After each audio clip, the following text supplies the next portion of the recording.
Next exercise 8.1 है और इसमें हमने question number 1 can identify size and shape and tell which of the following pairs of figures are congruent which are similar but not congruent. तो इसमें हमने बताना है कि कौन सी जो फिगर्स हैं वो कॉन्ग्रुएंट हैं और कौन सी सिमिलर हैं। अब इसके लिए जो फर्स्ट हमारे पास फिगर आ रही है यहाँ पे 2 रेक्टेंगल्स आ रही हैं और जब हम इसे जो है देखते हैं तो इसमें हमारे पास इनका सेम शेप आ रही है और साइज़ भी इनका सेम आ रहा है। तो इट्स मीन्स ये रेक्टेंगल्स होंगे ये हमारे पास क्या होंगे, कॉन्करेंट होंगे। नेक्स्ट जो हमारे पास आ रहे हैं उसमें सर्कल आ रहे हैं 2, लेकिन उसमें एक का साइज़ छोटा है और एक का साइज़ बड़ा है। तो it's mean they have different size, लेकिन की शेप जो है वो सेम है। तो इट्स मीन ये जो हमारे पास जो सर्कल्स हैं ये हमारे पास क्या आ जाते हैं, सिमिलर आ जाते हैं। नेक्स्ट जो इसका थर्ड पार्ट है उसमें देख लें हमारे पास ट्राइंगल्स आ रही जो सेज इसमें जो है साइज़ इनका जो है वो चेंज आ रहा है, शेप है इनकी। तो ये ट्रायंगल्स भी हमारे पास क्या होंगे, सिमिलर होंगे, कॉन्ग्रुएंट नहीं होंगे। नेक्स्ट हमारे पास जो शेप आ रही है 5 साइडेड फिगर है, इसे हम पेंटागन कहते हैं। और इसमें जो सेकंड पेंटागन है इसकी जो पोजीशन है वो चेंज है, लेकिन अगर हम इसको रीड्रॉ करें तो सेम वो इसी शेप की आएगी और साइज़ भी इसका सेम होगा। तो इसमें ये दोनों जो पेंटागन है ये हमारे पास क्या आ जाएंगे, कॉन्ग्रुएंट आ जाएंगे। नेक्स्ट हमारे पास जो क्वेश्चन है वो क्वेश्चन नंबर 2 है। इसमें आप लोगों को इसके 3 पार्ट्स गिवन है। फर्स्ट पार्ट में 2 ट्रेपीजियम्स गिवन है और इसमें इनकी करस्पॉन्डिंग साइड्स और करस्पॉन्डिंग एंगल्स लिखने हैं। सेकंड पार्ट में 2 ट्रायंगल्स यहाँ पे गिवन है और इनका सेम एक वर्टेक्स जो है वो दोनों में कॉमन आ रहा है एन। और नेक्स्ट जो हमारे पास इसमें आता है थर्ड में, इसमें इनकी एक जो साइड है पी एस वो इसमें कॉमन आ रही है। उनकी करस्पॉन्डिंग साइड्स और करस्पॉन्डिंग एंगल्स हमने लिखने हैं। तो इसके लिए आप इसको बुक के ऊपर भी साथ लिख सकते हैं। अभी मैंने तो इसको रीड्रॉ किया है ताकि ये आप लोगों को इसमें कॉन्सेप्ट जो है वो अच्छे तरीके से क्लियर हो जाए। अब इसमें देख लेते हैं हमारे पास जो साइड आ रही है, जो ट्रेपीजियम फर्स्ट आ रही है वो देख लें ABCD आती है, दूसरी LM और N और O आती है। तो अब ये क्या है कि इसमें जो है इसकी पोजीशन चेंज है। अगर हम इसको रीड्रॉ करेंगे तो वो सेम ABCD की तरह बनेगी और वो स्टार जो होगा L M और N और O बनेगी। तो अब इसकी करस्पॉन्डिंग साइड देख लें। AB के लिए हमारे पास जो साइड आ रही है वो LM आ रही है, फिर BC के लिए हमारे पास जो है MN आ रही है, नेक्स्ट DC के लिए हमारे पास NO आ रही है और नेक्स्ट AD के लिए या DA के लिए LO आ रही है। तो वो हमने लिख लिया। सेम इसी तरह जब हम इसको रीड्रॉ करते हैं इसके ये सेम हमारे पास शेप आएगी। तो इसमें हमारे पास क्या है कि A के करस्पॉन्डिंग जो एंगल बनेगा वो L बनेगा, B के करस्पॉन्डिंग M बनेगा और C के करस्पॉन्डिंग N बनेगा और D के करस्पॉन्डिंग हमारे पास O बनेगा। तो वो हमने यहाँ पे इसमें लिख दिया है। नेक्स्ट जो हमारे पास जो आ रही है फिगर उसमें देख लें 2 ट्राइंगल्स आ रही हैं। अब 2 ट्राइंगल्स जो आ रही हैं इनके पहले साइड्स का लिखेंगे और फिर एंगल्स का लिखेंगे। पहली जो साइड आ रही है वो LM आ रही है, इसके करस्पॉन्डिंग हमारे पास जो बनेगी OP।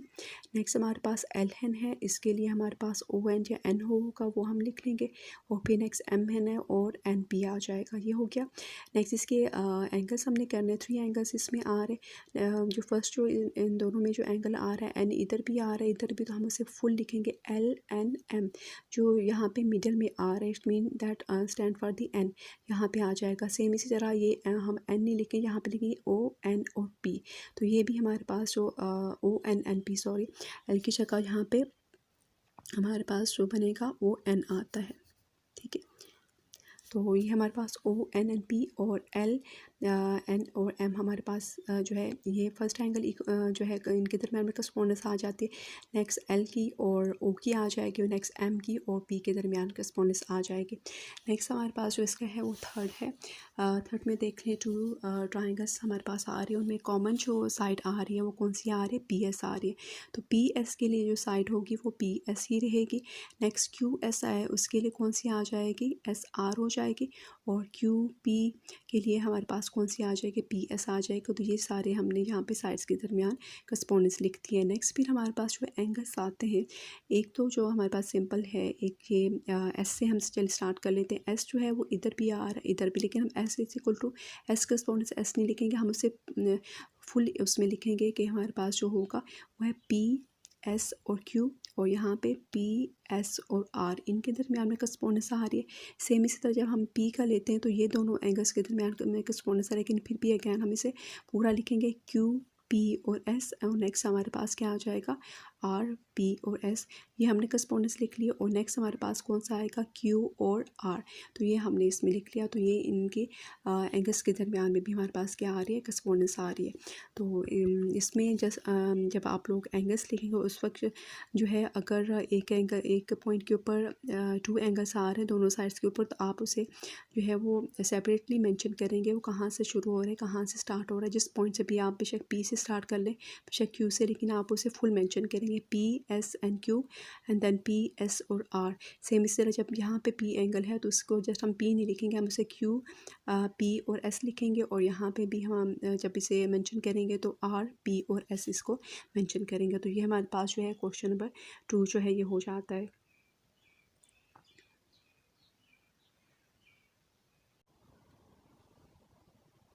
नेक्स्ट क्वेश्चन नंबर 3 है, विच of the following pairs of figure similar. के लिए हमारे पास क्या है, उनका साइज़ जो है वो जो है वो चेंज हो सकता है, लेकिन उनकी शेप सेम होनी चाहिए। अब जब हम फर्स्ट में देखते हैं इसका फर्स्ट पार्ट, तो हमें दोनों जो फिगर्स हैं, दोनों जो ट्राइंगल्स हैं वो सिमिलर लग रही हैं। अभी इसको प्रॉपर जो है वो सॉल्व करके भी बता देंगे, लेकिन जब इसका सेकंड पार्ट देखते हैं तो ये हमारे पास जो है इनके शेप्स जो हैं वो डिफरेंट है। तो ये हमारे पास जो है ये सिमिलर नहीं होंगे, सेम इस तरह इनकी शेप्स जो हैं डिफरेंट है, क्योंकि यहाँ पे ये स्क्वायर है, ये रोम्बस है, और यहाँ पे रेक्टेंगल है, और यहाँ पे पैराग्राम है। तो ये भी हमारे पास सिमिलर नहीं होंगे। लेकिन जब इसका फोर्थ पार्ट देखते हैं तो दे लुक सिमिलर, क्योंकि इनमें जो है इनके साइजेस जस्ट चेंज आ रहे हैं, अदरवाइज़ जो है दोनों ट्राइंगल्स आप लोगों के पास आ रहे हैं। और जब नेक्स्ट हम इसके पार्ट देखते हैं फिफ्थ पार्ट, तो वो भी हमारे पास जो है वो सिमिलर ही जो है वो लग रहे हैं। इसमें भी क्या है कि एक एंगल भी इनका इक्वल आ रहा है। नेक्स्ट जब इसका सिक्स पार्ट देखते हैं तो उनकी शेप भी हमें लग रही है कि हमारे पास सेम आएंगे, साइजेस डिफरेंट आ रहे हैं। और जब इसका नेक्स्ट सेवन्थ पार्ट देखते हैं तो ये हमारे पास 2.3 आ रहा है। इसमें अपोजिट साइड्स जो हैं उनकी इक्वल होंगी, ये भी स्क्वायर बन रहा है और ये भी स्क्वायर बन रहा है, दे आर सिमिलर। और इसके बाद यहाँ पे ये भी जो है इनका एक एंगल इक्वल आ रहा है, उनकी शेप भी जो है वो सेम लग रही है, तो it's mean they are also similar. अगर ये ऑब्जेक्टिव में आ जाते हैं तो आप इसमें इसको जो है वो इसका सलूशन जो है वो आप साइड पे करके उसमें कर सकते। लेकिन अगर ये फुल फ्लैश क्वेश्चन आ जाता है तो तब आप लोगों को इसमें प्रॉपर हर एक चीज़ को मेंशन करना पड़ेगा। तो क्वेश्चन नंबर 3 का जो फर्स्ट पार्ट है वो हम देख लेते हैं, जो चीज़ इसमें मिसिंग है वो हम फाइंड कर लेंगे। अब यहाँ पे दो ट्राइंगल्स हैं, एक में एंगल 30 है और एक में 90, और एक में एंगल जो है वो 90 और 60 है। और वैसे भी यहाँ पे इसको सबसे पहले जब सॉल्यूशन के लिए हम इसे मेंशन कर लेंगे, इसके पार्टिकुलर नेम ABC और यहाँ पे DEF, और जो इसमें मिसिंग है एंगल है वो हम इजीली फाइंड कर सकते हैं। हमें पता है कि एक ट्राइंगल के जो तीनों एंगल्स का सम है वो 180 डिग्री आता है। तो इसके लिए फिर हमें क्या करना पड़ेगा कि जो है 180 में से इन दोनों का सम माइनस कर लेंगे। Angle A + 90 + 30 that is equal to 180, और एंगल A की वैल्यू फाइंड करना चाह रहे हैं तो क्या आ जाएगा, 60 आ जाएगा। सेम इसी तरह जब हम यहाँ पे E की वैल्यू फाइंड करना चाह रहे हैं तो इसमें क्या हो जाएगा, 180 - 60 और -90, तो हमारे पास 30 आ जाता है। जब हम देखते हैं कि इनके एंगल्स को कंपेयर करते हैं तो एक जो है एंगल C और एंगल F दोनों 90 के इक्वल आ रहे हैं। एंगल A जो है ये अभी हमने फाइंड किया 60 के इक्वल आता है, और एंगल D जो है ये भी 60 के इक्वल आ रहा है। तो ये हम लिख लेंगे इसमें 60 के इक्वल। और नेक्स्ट जो है एंगल E जो है अभी जो हमने फाइंड किया ये 30 के इक्वल आ रहा है, और एंगल B जो है ये भी 30 के इक्वल है। It's mean these figures are similar. अगर सिमिलर की जो पहली हमारे पास प्रॉपर्टी तो क्या था कि तीनों एंगल्स इनके इक्वल आने चाहिए, करस्पॉन्डिंग एंगल्स इक्वल आने चाहिए। तो ये हमारे पास इसका फर्स्ट जो है पार्ट हो जाता है। तो इसमें अगर ऑब्जेक्टिव में आएगा तो आप इजीली उसमें कर सकते हैं कि हाँ जी वन जो है वो 90 है, इधर 30 है तो यहाँ पे 60 आ जाएगा। इसी तरह यहाँ पे 90 है, 60 है तो यहाँ पे 30 आ जाएगा। तो आप लोग उसमें बता सकते हैं कि दे आर सिमिलर।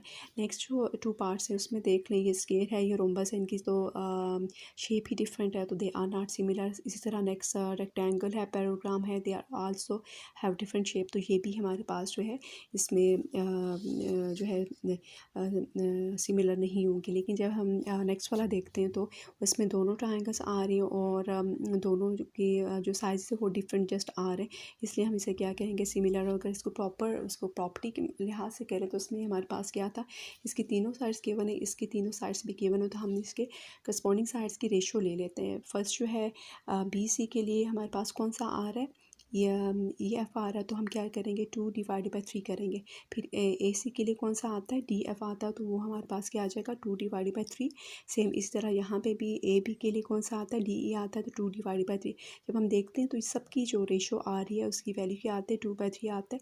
तो इसकी करस्पॉन्डिंग साइड्स के दरमियान में क्या बन रही है प्रोपोर्शन बन रही है। तो तब भी हमारे पास जो इसमें बनेंगी जो इसमें फिगर्स बनेंगे वो क्या होंगे सिमिलर होंगे। तो ये हमारे पास इसकी सेकंड प्रॉपर्टी हमने यहाँ पे यूज़ की है। नेक्स्ट जो है इसका क्वेश्चन नंबर 3 का जो है वो 5th पार्ट है वो प्लीज़ ज़रा देख लें। इसमें क्या है कि एक एंगल इक्वल आ रहा है। अभी हमने एक प्रॉपर्टी भी की भी थी कि इनका कोई एक एंगल इक्वल आएगा और जो रिमेनिंग जो साइड्स आ रहे हैं उनके दरमियान में अगर हम रेशो लें तो वो इक्वल आएंगे। तो पहली जो साइड बन रही है वो 6 बन रही है। 6 के लिए कौन सी साइड आ रही है 4। तो हम करेंगे 6/4 तो 3/2 आता है 1.5 आ जाता है। सेम इसी तरह जो सेकंड हमारे पास इसमें बन रही है वो देख लें। इसमें नेक्स्ट क्वेश्चन नंबर 3 का 5 पार्ट हम कर रहे थे। अब 5 पार्ट में भी जब हम शेप्स को देखते हैं तो हमें सिमिलर लग रही है। अब इसमें जो है सिमिलर फिगर्स की थर्ड प्रॉपर्टी चूज़ हो रही है कि उनका एक एंगल इक्वल आएगा। यहाँ पे देख लें एंगल बी और एंगल ई दोनों इक्वल आ रहे हैं। ये दोनों 120 के इक्वल आ रहे हैं। और जब इनकी जो भी रिमेनिंग साइड्स आ रहे हैं उनके दरमियान में अगर हम रेशो लेंगे तो वो भी इक्वल आएगी। तो पहली जो साइड इसमें आ रही है ए बी और इसकी करस्पॉन्डिंग साइड कौन सी आ रही है डी। इन दोनों के रेशो ले लेंगे तो क्या आ जाएगा 6/4। जब उसको सॉल्व करेंगे तो 1.5 आती है। और दूसरी जो दो साइड्स आ रही हैं बी सी इसकी करस्पॉन्डिंग कौन सी आ रही है ई एफ आ रही है। तो 4.5/3 करेंगे तो हमारे पास क्या आता है 1.5। जब इनके दरमियान में हमने जो रेशो ली है वो अगर इक्वल आ रही है इसका मतलब है ये दोनों साइड्स हमारे पास क्या आ जाएंगे सिमिलर आ जाएंगे। ठीक है तो इसमें हमारे पास जब भी एक एंगल इक्वल आ रहा हो तो उनकी जो रिमेनिंग जो टू साइड्स हैं उनके दरमियान में हमने जो करस्पॉन्डिंग साइड्स के दरमियान में रेशो ले लेनी है और वो हमारे पास क्या होनी चाहिए इक्वल आनी चाहिए। नेक्स्ट फिगर देख लेते हैं। इसमें इसका 6 पार्ट है। जब 6 पार्ट है वैसे तो अगर देखा जाए तो ये हमें सिमिलर ही लग रही है। लेकिन जब हम इसके क्योंकि हमारे पास इसमें तीनों साइड्स गिवन है तो हम जस्ट इनकी रेशो ले लेंगे जैसे अभी हमने प्रीवियस क्वेश्चन में भी ली थी। यहाँ पे देख लें 4 के करस्पॉन्डिंग कौन सा आ रहा है 6 4/6 ले लेंगे। फिर क्या होगा 2/3 ले लेंगे और नेक्स्ट क्या होगा 3/4। ये जब हमने लिया तो ये 0.67 आता है ये भी 0.67 आता है। लेकिन नेक्स्ट जब हम लेते हैं तो 0.75 आता है। इसका मतलब है ये रेशो जो हमने ली है ये हमारे पास इक्वल नहीं आती। पहली दो तो इक्वल आ रही है लेकिन तीसरी वाली इनके इक्वल नहीं आती। इसका मतलब है ये जो फिगर्स हैं ये सिमिलर नहीं है हमारे पास जो है। नेक्स्ट इसका 7th पार्ट देख लेते हैं। इसमें हमारे पास जो है वो स्केयर आ रहे हैं। इसके 1.8 है इसके ऑपोजिट भी 1.8 होगी 1.8 है यहाँ पे भी 1.8 होगी। सेम इसी तरह यहाँ पे 2.3 है इधर भी 2.3 होगी यहाँ पे 2.3 है इसके ऑपोजिट भी 2.3 हो गए। तो ये हमारे पास स्केयर दोनों बन। लेकिन अगर हम इसे प्रॉपर कैलकुलेशन भी करें तो इसमें जस्ट हमने रेशो ले लेते हैं हर जो करस्पॉन्डिंग साइड्स है उसकी।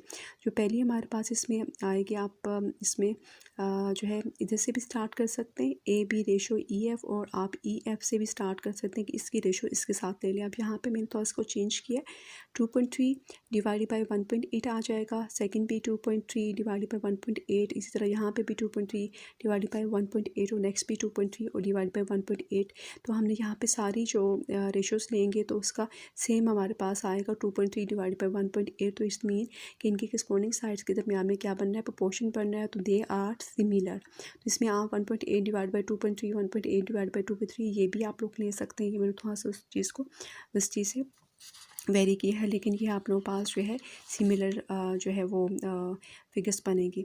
नेक्स्ट जो इसमें आ रहा है इसका जो है वो नेक्स्ट पार्ट देख लें। अब इसका 8 पार्ट है इसमें देख लें इनका एक एंगल इक्वल आ रहा है ये भी 30 आ रहा है ये भी 30 आ रहा है।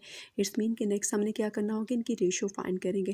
तो नेक्स्ट जो है वो 6 डिवाइड बाई क्या आ जाएगा 9 और यहाँ पे 5 डिवाइड बाई 7.5 आ जाएगा। 6 डिवाइड बाई 9 करेंगे 0.67 आता है। इसी तरह 5 डिवाइड बाई 7.5 है पॉइंट हम ख़त्म करेंगे तो 10 आ जाएगा। 10 जहाँ डिवाइड हो रहा है ऊपर जाके मल्टीप्लाई हो जाएगा 50/75 आ जाएगा। ये 5 के टेबल से 2 टाइम्स हम कैंसिल करेंगे तो ये भी हमारे पास 0.67 आ जाएगा। इट्स मीन कि इनके दरमियान भी प्रोपोर्शन फॉर्म होता है। तो ये दोनों फिगर्स हमारे पास क्या आ जाएंगी सिमिलर आ जाएंगी। नेक्स्ट जो है हमने इसमें जो क्वेश्चन करना है next question number I think 4 है उसके 4 पार्ट्स हैं। इस चीज़ को देख ले तो फिर इसका सोल्यूशन कर लेते हैं। क्वेश्चन नंबर 4 में हमारे पास क्या आ रहा है, find the unknown quantities in the following pairs of similar figures are measurements are in centimeter. अब यहाँ पे हमें गिवन है कि ये सिमिलर फिगर्स हैं। अगर ये सिमिलर फिगर्स हैं इसका मतलब है इनके करस्पॉन्डिंग जो एंगल्स हैं वो भी इक्वल है, करस्पॉन्डिंग साइड्स के दरमियान में प्रोपोर्शन बनेगा। और अगर जो इनका कोई एक एंगल गिवन है और दो साइड्स गिवन है तो उनके दरमियान में भी उनका एंगल भी इक्वल होगा जो एक एंगल गिवन है, और करस्पॉन्डिंग साइड्स भी प्रोपोर्शन फॉर्म करेंगे। तो ये जो अभी प्रॉपर्टीज़ हमने की थी अगैन यहाँ पे भी यूज़ करेंगे। तो इसका फिर हम सोल्यूशन स्टार्ट करते हैं। क्वेश्चन नंबर 4 का जो हमारे पास जो फर्स्ट पार्ट आ रहा है वो देख लें। इसमें तीनों जो है हमें साइड्स गिवन है जो है, तो इट्स मीन के अगर ये सिमिलर है तो इनके दरमियान में क्या बनेगी, प्रोपोर्शन बनेगी। तो इसको फिर हम वन बाय वन कर लेते हैं इसमें। अब इसका सोल्यूशन प्लीज़ ज़रा देख लें। जब प्रोपोर्शन की हम बात करते हैं तो हम यहाँ से स्टार्ट कर देते हैं। y के करस्पॉन्डिंग कौन से आ रहे 3, तो y divided by 3 is equal to फिर क्या आ जाएगा, यहाँ पे x वाला ले लेते हैं, x डिवाइडेड बाई 5 और that is equal to 8 divided by 4। तो ये हमारे पास क्या आ जाएगा, y divided by 3, x divided by 5 और 8 डिवाइडेड बाई 4। ये तीनों हमारे पास क्या बनेंगे, इक्वल होंगे। क्यों इक्वल हैं, क्योंकि हमें गिवन है ये ट्रायंगल सिमिलर हैं। अगर सिमिलर हैं तो इनके करस्पॉन्डिंग साइड्स के दरमियान में क्या बनेगा, प्रोपोर्शन बनेगा। अब आगे हमने x और y की वैल्यू फाइंड करनी है। तो y बाई 3 जो है ये 8/4 के इक्वल आता है और x बाई 5 जो है ये भी 8/4 के इक्वल आता है। यहाँ से x और y की वैल्यू हमने फाइंड करनी, क्योंकि ये तीनों इक्वल है। इसका मतलब है जो फर्स्ट वन है ये भी 8/4 के इक्वल है और जो सेकंड है ये भी 8/4 के इक्वल आ रहे हैं। तो यहाँ पे हमने क्रॉस मल्टीप्लिकेशन कर लेनी है और जब हम क्रॉस मल्टीप्लिकेशन करेंगे पहले आप इसको कैंसिल भी कर सकते हैं और क्रॉस मल्टीप्लिकेशन से करेंगे तब भी ये सेम आंसर आएगा। 4 1 4 एंड 4 2 आर 8 और y इज इक्वल टू क्या आ जाएगा, 2 multiply by 3 that is 6 centimetre. और सेम यहाँ पे भी 4 1 4 एंड 4 2 8 आ जाएगा, 2 multiply 5 that is equal to 10 centimetre आ जाता है। तो ये हमारे पास अननोन इसमें फाइंड हो जाते हैं। नेक्स्ट क्वेश्चन नंबर 4 का सेकंड पार्ट है। इसमें ये दोनों ट्राइंगल्स जो हैं ये सिमिलर हैं। तो इस मीन के इनके जो भी एंगल है या करस्पॉन्डिंग साइड्स उनके दरमियान में रेशियो लेंगे तो इक्वल आएगा। तो इसमें हमारे पास क्या है, जो एंगल है यहाँ पे 30 डिग्री और यहाँ पे ए है। It's mean angle A is equal to क्या आ जाएगा, 30। और नेक्स्ट जो इनकी साइड्स इनके दरमियान में अभी हमने करस्पॉन्डिंग साइड्स के दरमियान में जो है वो रेशियो लेंगे वो इक्वल आनी चाहिए। इसमें क्या आ जाएगा, b डिवाइडेड बाई 10 और that is equal to 3 divided by 6। अब इसमें हम क्रॉस मल्टीप्लिकेशन भी कर सकते हैं और यहाँ पे 10 डिवाइड हो रहा है तो जाके मल्टीप्लाई हो जाएगा और आगे सिंपल कैंसिलेशन से ये क्वेश्चन सॉल्व हो जाएगा। 3 1 3 आ जाएगा, 3 2 6 और 2 1 2 एंड 2 5 10। तो b की वैल्यू हमारे पास क्या आ जाती है, 5। तो इसमें जो सेकेंड पार्ट है इसमें हमने जो है सिमिलर ट्रायंगल्स की प्रॉपर्टी चूज़ की है कि उनका जो भी एंगल है वो दोनों गिवन होगा, वो करस्पॉन्डिंग एंगल इक्वल होगा। उनकी करस्पॉन्डिंग साइड्स के दरमियान में क्या बनेगा, प्रोपोर्शन बनेगा। तो यहाँ से ए की वैल्यू 30 डिग्री आ जाती है और बी की वैल्यू हमारे पास 5 आ जाती है। जो नेक्स्ट क्वेश्चन नंबर 4 का थर्ड पार्ट है वो प्लीज़ देख लें। इसमें हमारे पास अगैन ये दोनों रेक्टेंगल गिवन है एंड दे आर सिमिलर। अगर ये सिमिलर हैं तो इनके जो एंगल वन एंगल होगा इक्वल होगा। यहाँ पे देख लें ये भी 90 आ रहा है, ये भी 90 आ रहा है। इसके बाद जो नेक्स्ट इनके करस्पॉन्डिंग साइड के दरमियान में जब रेशियो लेंगे तो वो भी हमारे पास क्या आएगी, इक्वल आएगी। तो इसमें क्या आ जाएगा, 5 divided by x that is equal to 2 divided by 3। तो यहाँ पे क्रॉस मल्टीप्लिकेशन कर लेते हैं। 3 into 5 is equal to 2x आ जाएगा और यहाँ पे 15 इज इक्वल टू 2x आ जाएगा एंड 2x इज इक्वल 15 और x की वैल्यू चाहे तो 2 डिवाइड हो जाएगा। तो हमारे पास जो x की वैल्यू आ जाएगी वो आ जाएगी 7.5 सेंटीमीटर। अब नेक्स्ट इसका जो फोर्थ पार्ट है इसमें हमारे पास जो है ट्रेपीजियम आ रही है कि इसमें दो साइड्स पैरेलल आती हैं और 2 नॉन पैरेलल साइड्स आ रही हैं। अब इसमें भी अगेन क्या है कि दे आर सिमिलर। अगर सिमिलर हैं तो इनकी भी साइड्स के दरमियान में करस्पॉन्डिंग साइड्स के दरमियान जो रेशियो होगी वो हमारे पास इक्वल आएगी। इसको जब हम स्टार्ट करते हैं तो हम इसे अब यहाँ से स्टार्ट करेंगे x से।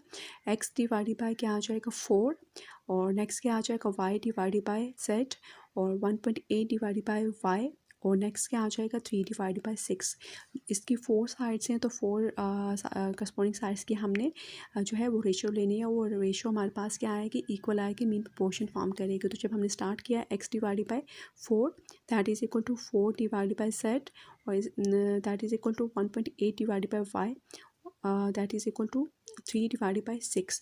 तो ये हमारे पास आ गया। अब ये चारों जो इक्वल हैं, अब इसमें जो है जो फर्स्ट वन है x/4 ये भी 3/6 के इक्वल आ रहा है, जो सेकंड है 4/6 ये भी 3/6 के इक्वल आ रहा है, 1.8 डिवाइडेड बाई वाई ये भी हमारे पास 3/6 के इक्वल आता है। अब हमारे पास 3 इक्वेशन बन जाती है। इस ये जो है फर्स्ट जो हमारे पास आता था x/4 that is equal to 3/6, cross multiplication हमने कर ली, 6x is equal to 3 multiply 4 that is equal to 12, x की वैल्यू जो है 6 डिवाइड होगा तो x की वैल्यू 2 आ जाएगी। Next 4/7 that is equal to 3/6 आता है, अगैन क्रॉस मल्टीप्लिकेशन करेंगे, 3 set is equal to 6 into 4 24 आ जाता है, और 3 यहाँ पे डिवाइड करेंगे तो हमारे पास 8 सेंटीमीटर आ जाएगा। नेक्स्ट इस तरह 1.8 divide by y that is 3/6 आता है, क्रॉस मल्टीप्लाई करेंगे, 3y is equal to 1.8 multiply by 6 10.3 आता है, और 3 यहाँ मल्टीप्लाई हो रहा है तो जाके डिवाइड हो जाएगा, तो y की वैल्यू जो आती है वो 3.6 सेंटीमीटर हमारे पास आ जाती है। तो ये हमारे पास 8.1 के question number 1, question number 2, question number 3 और क्वेश्चन नंबर 4 का प्रॉपर जो है प्रॉपर्टीज़ चूज़ करते हुए जो उनका सोल्यूशन आता है वो यहाँ पे स्टेप वाइज मैंने एक्सप्लेन इसमें कर दिया है। अगर ऑब्जेक्टिव में आता है तो you can do in the rough work, और लेकिन अगर ये प्रॉपर फुल फ्लेज क्वेश्चन आते हैं तो इसमें हर स्टेप आप लोगों को इसमें मेंशन करना पड़ेगा।